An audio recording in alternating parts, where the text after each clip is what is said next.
watching News Epicenter with me, Maria Shakil. After 2 rounds of a nationwide crackdown on the PFI, the central government has banned the Popular Front of India and its affiliates for a period of 5 years under the UAPA, that is Unlawful Activities Prevention Act. From the top leadership to ground-level workers, over 300 PFI workers have been arrested, and the MHA has empowered state and union territory governments to take action against the funding operations linked to the outfit and its affiliates. The centre has also asked state governments to take possession and seal the properties of the PFI and associated organizations. Top intelligence sources say all social media handles of the Popular Front of India will be disabled soon. Agencies are in the process of writing to the Ministry of Information and Technology to take action. And as per the agencies, the raids have revealed damning evidence of conspiracy, money laundering and an international nexus, posing a serious threat to India's national security. The big question emerges, is a 5-year ban more than, is that really a solution or just a band-aid? Before we decode the ban, here's what happened today.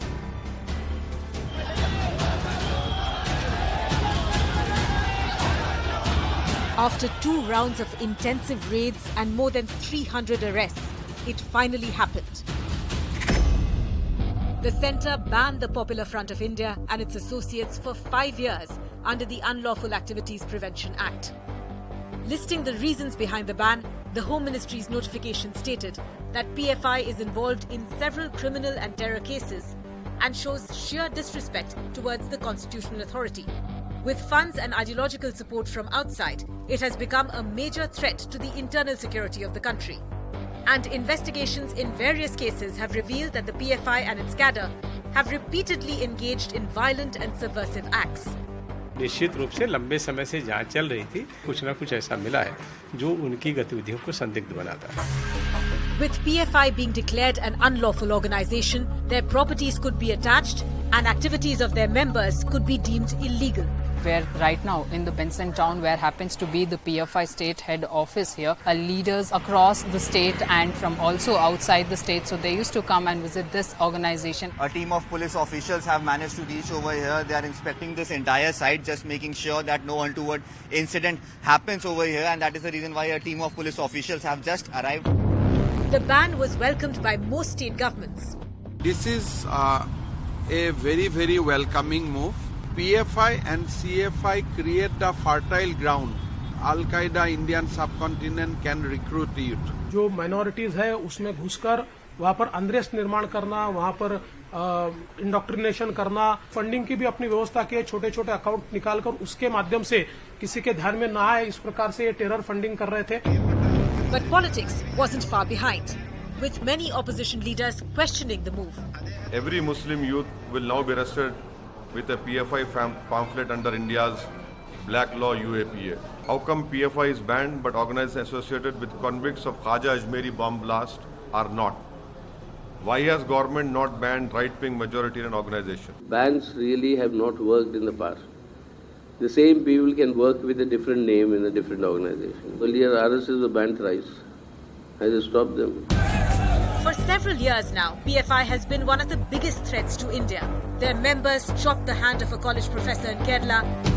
They've been behind cold-blooded murders of right-wing members and obtained explosives to target prominent people and places.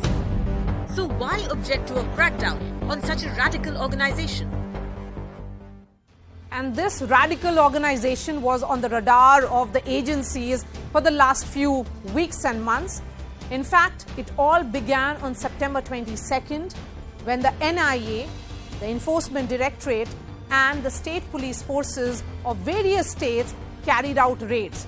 Round 2 was on September 27th, where state police and agencies conducted another round of raids. So after 2 rounds of nationwide crackdown, one may say it was only waiting to happen, that this kind of ban under UAPA was only waiting to happen.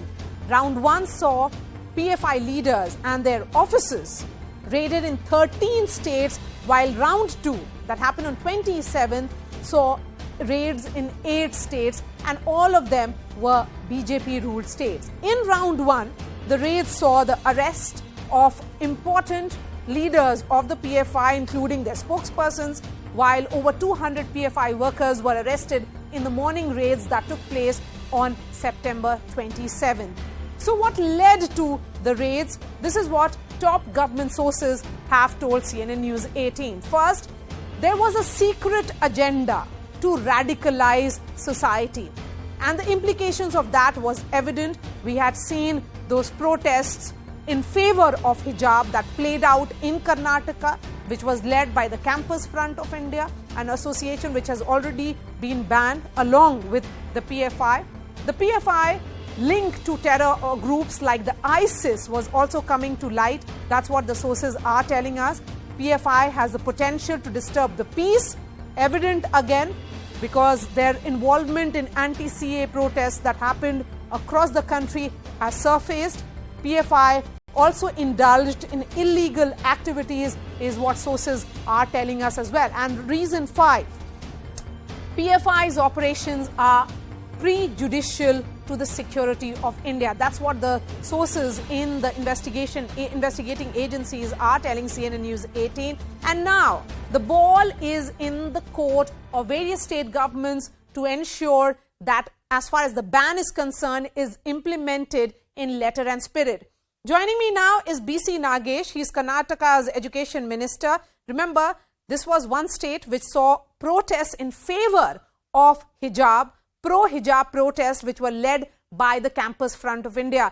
Mr. Nagesh, really appreciate your time.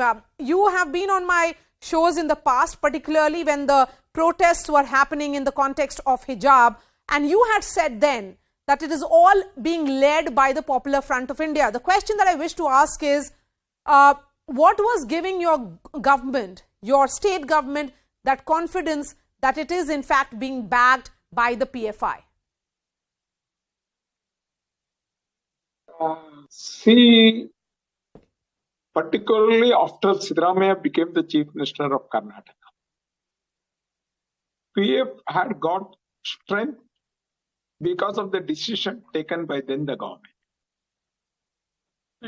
So, I heard from other sources and even from the media that the Home Ministry and our police department had clearly said not to remove cases on PFI because it's not a good organization. It's anti-national organization which always wants to see that society should be divided.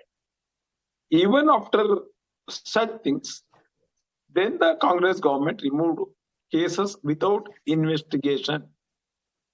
They by single order in the cabinet, they removed the cases.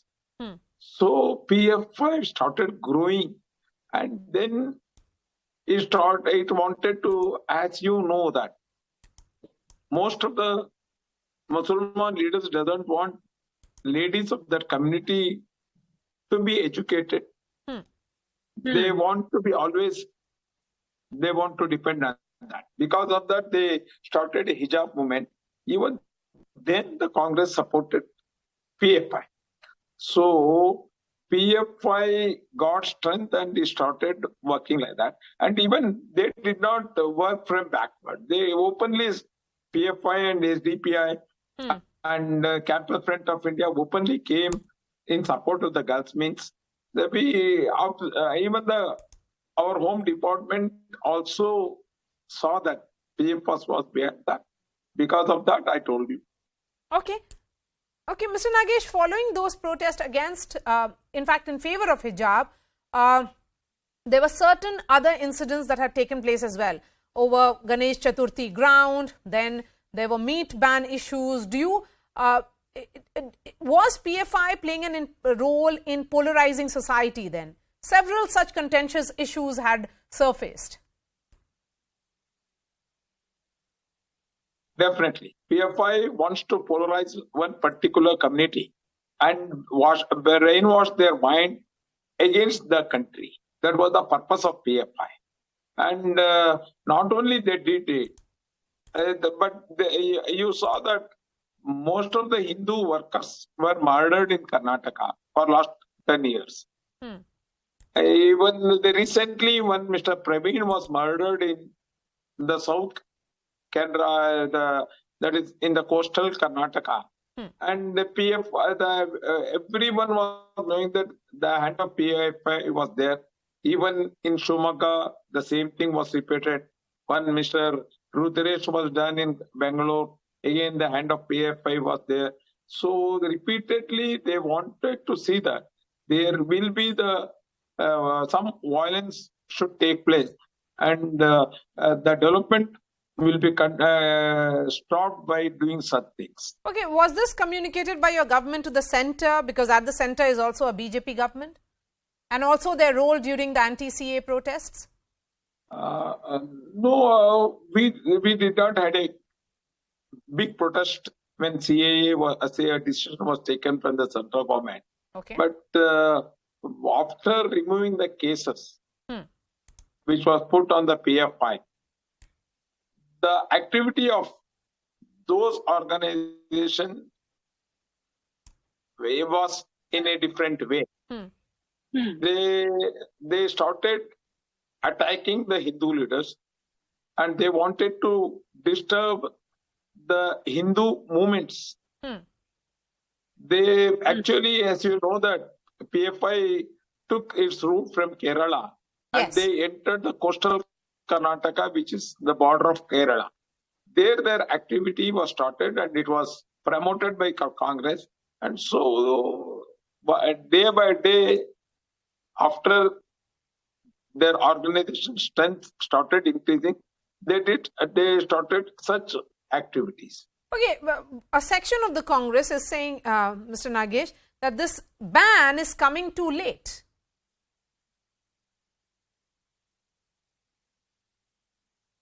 No, as you know, BJP always respect democracy. In democracy, without proof, no government can act. So, after collecting all the evidence, particularly in Karnataka, and even the state government had taken the decision of giving Praveen case to Central NIA. So, NIA acted in that case, and after getting the information, after the investigation, government took a right stand. Really, the way the central government took a decision is really, I want to respect both Narendra Modi ji and Amit Shah ji for such a great decision. All right, Mr. Nagesh, appreciate your time. Thank you so much. Some piece of breaking news coming in now. We'll now do a deep dive of the PFI's nexus with the recent communal flashpoints that created a law and order situation in the country. These are some exclusive details that have been accessed by CNN News 18.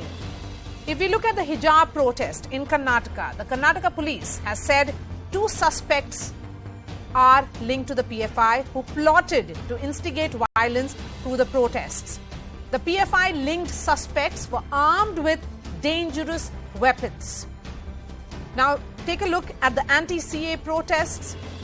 The Enforcement Directorate has said that the PFI laundered money for protests, for organizing these protests, and for also other terror activities. The Popular Front of India raised funds to establish an arms training camp. The PFI also plotted to disrupt the Prime Minister's rally in Bihar in July 2022. Now take a look at Hathras case. The Uttar Pradesh police has pointed to suspect Siddiqui Kapan, saying he is linked to the Popular Front of India. The UP police says Kapan's, in fact, he plotted to foment religious tensions, that he was involved in writing those documents or magazine which was brought out by the Popular Front of India, that he was also in contact with the Popular Front of India's top leadership. Joining me now is Ananya Bhatnagar, who's getting us these details of what is seeming to be their link with all incidents of attempt at creating tension in the country. Ananya, various organizations, various institutions clearly saying that as far as this body is concerned, that as far as Popular Front of India is concerned, there is enough evidence to link them to various incidents of polarization and communal tension in the country? Well, definitely. The PFI's role has not only emerged out in the investigation of the ED or the NIA in these recent raids, but has also emerged out not only in the Hathras case, or in fact, it has also emerged out in the hijab case. So I'll take it through one by one. First, in the hijab matter, in the one of the charge sheets that have been filed by the Karnataka police, 2 members out of the 5 in the Kunur case, in fact, has been said that out of these 5 people who've been arrested, who were allegedly held by the police with, in fact, knives at that protest site, and the police had alleged that they were the ones who were trying to foment religious feelings there, were actually members of the Popular Front of India. Okay. Secondly, when we come to the Hathras case, Siddiqui Kappan, a journalist who used to write for the PFI magazine, was actually in terms with the PFI and its subsidiary, the Campus Front of India, and was planning to visit, in fact, the Hathras village when the incident had actually happened there. And the plan was basically to disrupt the religious feelings there and to create tensions out there. Not only this, the role has also come out in the ED investigation. When we talk about it, the recent raids that have been conducted, it's been clearly mentioned in the ED remand copy that's been accessed exclusively by CNN News 18 that the PM's rally was a target. A camp was in fact created, and there was a plan to disrupt the PM's rally in Bihar in July 2022. Apart from that, cyberspace was being used. It is, when we could talk into investigative terms, it's called a hybrid kadar was being used to radicalize the youth. Cyberspace was being used. Facebook, social media, and other platforms were being used. Social media was being used. And in fact, a very, very key aspect, that secret messaging apps like Signal, like Telegram, which have a higher encryption rate, were being used to communicate. So a big plot being busted out by the National Investigation Agency, the ED, and the state agencies that have worked together in this mega crackdown. And we are seeing today that this organization has finally been banned, though they have a legal option of approaching the UAPA tribunal. A notification to the same would come in a while as to who would be heading this particular tribunal. It comes in time to time, and they can actually challenge this ban.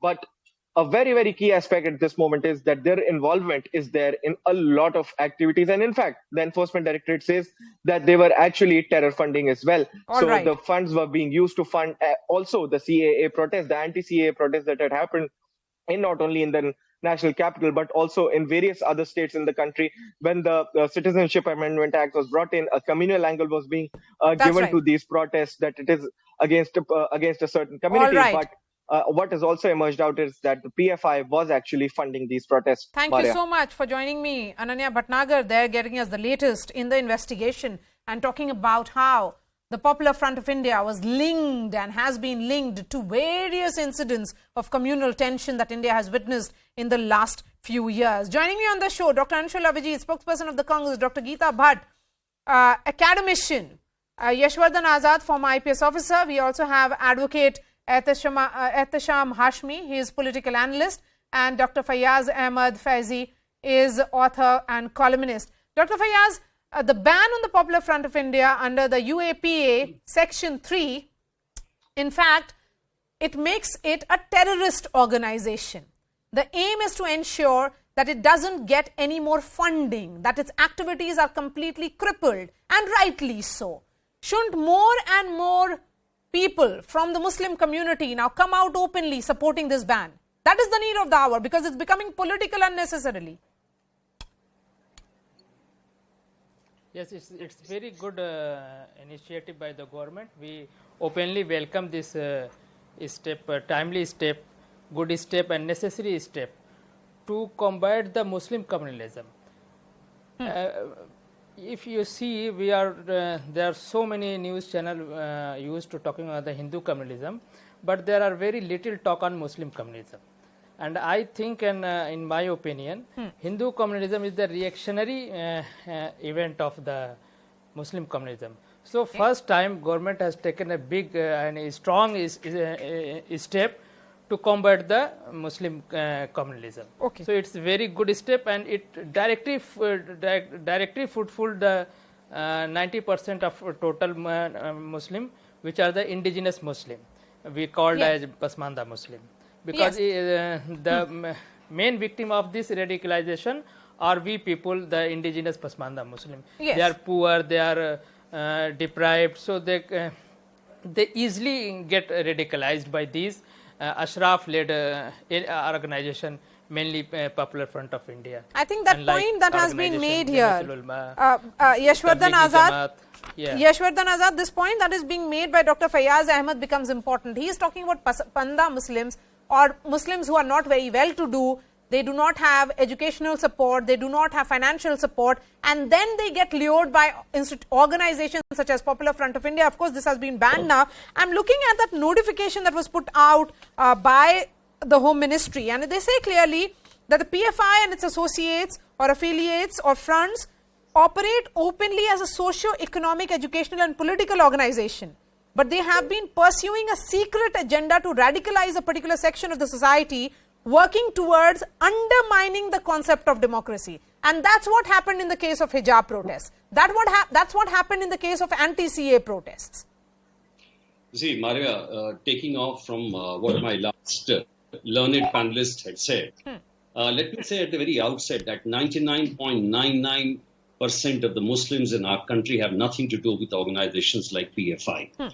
It's a fringe outfit, and this outfit had it coming. This ban was coming because everywhere the kind of activities it was indulging in was going to attract the provisions of the ban.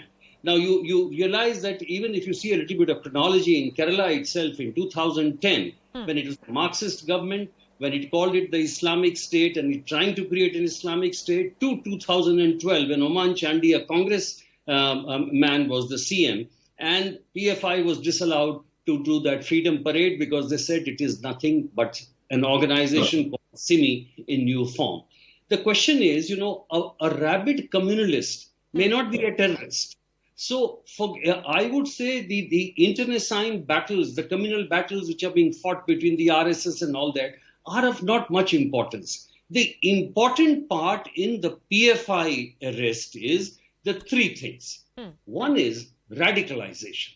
Radicalization, again, there is a very, very minuscule percentage of people who are being attracted and motivated on the digital platforms, and PFI has a role. That is what the NI is saying.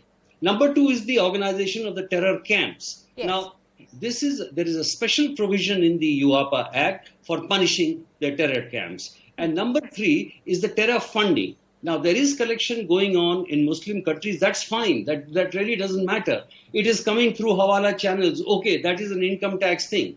But if it is being used to sponsor or fund any activities which is against the integrity and unity of the state, then that is the point. Now, what I'm saying is that the NI has a tough job. It has to put up a huge amount of evidence, and it has to present before a tribunal within 30 days, saying that these are, matched out by the solid evidence they have. And only then, because the tribunal will call the PFI people also. Now, the PFI has dissolved itself, but the CFI has gone to the court. So there is a battle ahead, but what has been done so far, I think it was coming for some time. Yes, but officials there, Yashwardhan Azad, are clearly saying that there is ample documentary and digital evidence also on the terror activities of the Popular Front of India. Dr. Anshul Avijit, today is the day when all parties should be just saying that yes, this was the need of the hour. Any attempt at polarizing society, any attempt at communal politics should be not tolerated, because that's not the spirit of this nation. But what we are hearing is some kind of voices emerging, particularly from opposition, which are saying, ये ban नहीं होना चाहिए, ban नहीं होना चाहिए, तो फिर क्या होता? No, the position, Maria, of the Congress party is absolutely unequivocally clear. It is that any organization, any set of individuals, any group that promote bigotry, communalism, hate, have absolutely no place in Indian modernity or Indian democracy, regardless of their cultural or religious or political antecedents, right? There are serious and grave charges against the PFI, under which cases against them must be and have to be taken to their logical conclusion. That's right. There is absolutely no doubt about it. They are disruptive. Any organization that disrupts our composite culture, that promotes communalism, has no place in our society. So we have made it absolutely clear. We have given out statement after statement reiterating this fact. There is nothing else to be said on the matter except the fact that the investigative agencies now have to do their job, and as the law has to do their job. Where is the RSS angle being brought in? Why is the RSS angle being brought in by your alliance partner? The RJD has done it today. The party supremo has said that RSS should be banned, and that even likes of Mr. Saduddin Owaisi, all in the opposition space, he is also saying that banning is not the option. No, the opposition is not a monolith, first of all. Yes. Everyone has their view. I think there is a suspicion about this government, which is a habit of being notoriously selective. When we talk about organizations that are spreading hate and communalism, which seem to be the operative words here, this was what was said by the Home Ministry in a statement, and you mentioned it yourself. There is a radicalization in society. Now, if this is the only organization that is spreading, which is radicalizing society and spreading hate and spreading tension and communalism, then we can just rest in peace after now and say, oh, thank God, this menace is over. There are good times ahead for all of us. There's going to be peace. There's going to be communal harmony. But indeed, if that is the case, well, just tell me that. So there has to be this government where it's living up to its stereotype. Okay. It's always notoriously selective when it comes to laws. Geeta Bhatt, the point being made by Anshul Avijit is that action by a government is always been selective. The BJP government. Well, Maria, you see, what we need to understand is that this Popular Front of India is nothing else but a new avatar of SIMI. And we very well know that SIMI was banned first in 2000, outlawed in 2001, which was at that time, in 2002 was opposed by none other than Sonia Gandhi in the field. And later on, it was in 2005, the ban was removed by the UPA government, but then they were forced again to put the ban in 2006. Simi's case was actually being fought by the Congress leaders. So, okay, there seems to be some problem with that line. Geeta, but I'll get my producers to fix your line because your audio is not clear. Mr. Ehtesham, come in on this. Again, a part of the notification, because the notification talks about the overall activity that the PFI and its various affiliates have been indulging in. It says that the criminal activities and brutal murders, there have been several incidents of murders that have happened, and since 2010 there have been multiple such incidents, particularly in the state of Karnataka and Kerala, have been carried out by the PFI cadre for the sole objective of disturbing public peace and tranquility and creating a reign of terror in the public mind. If that is the objective of creating fear, then how does it benefit the society? Shouldn't this ban have come in earlier? The only option here is a ban of this nature should have perhaps happened earlier, but then as Yashwardhan Azad was saying, that the investigating agencies perhaps wanted more evidence, and that is the reason why first crackdown happened for 2 days and then the ban. Maria, thank you so much for inviting to this debate to express my views. If we really want to establish peace and harmony in our society, then we must condemn, punish and ban all kinds of radical organizations. As far as PFI is concerned, the matter pending before a National Investigative Agency, and they have yet to collect the evidence, facts and all the documentary evidence against the PFI. That's altogether a different issue. As far as national security is concerned, then we must use the same yardstick for same kind of organizations. Like Vishwa Hindu Parishad and RSS. Who was the first terrorist of independent India? You are citing examples of last 3 and 4 years. I would like to cite example of 1947 when Mahatma Gandhi was brutally murdered by member of RSS. That was Nathuram Godse. And who was accused of Bilkis Bano? This is exactly the reason why somebody like Dr. Fayaz is not in agreement with you.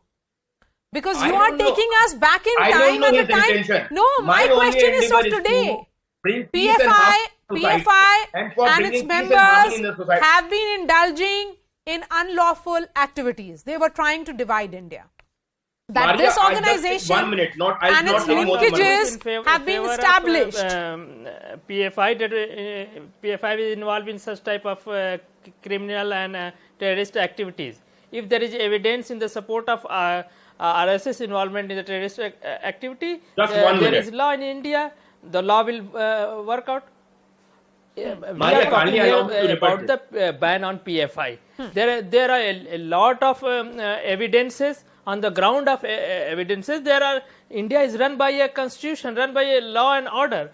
Home Ministry and the security forces collected all these things. They are documentary proof. Why you are talking about the RSS? These let me clear one. These Ashraf people always try to turn the Muslim communism into the other thing. It's my responsibility and duty to talk about anti-national groups and anti-national activities. Try to misleading the whole debate.